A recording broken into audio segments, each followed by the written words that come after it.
There are virtually no places in the lower mainland here in Vancouver where you can actually fly your drone legally.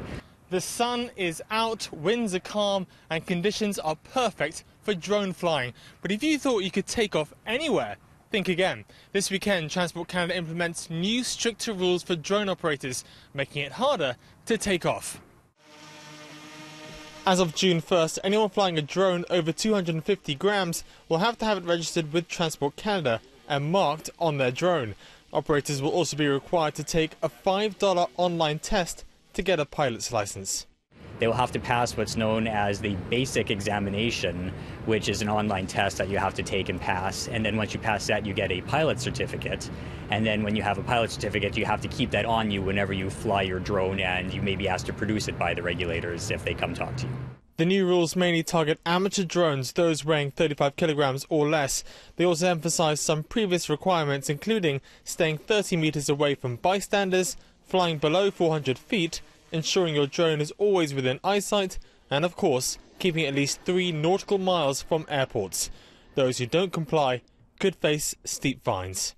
They could risk getting fines of up to $1,000 if they don't have their certificate on them, or if they're flying illegally where they shouldn't be, and up to $3,000 if they fly in a way that jeopardizes people or aircraft.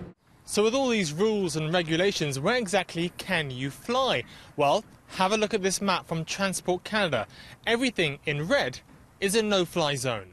So yeah, it sort of does limit you quite a bit. Diego Cochran runs the Facebook group Drone Pilots of Vancouver.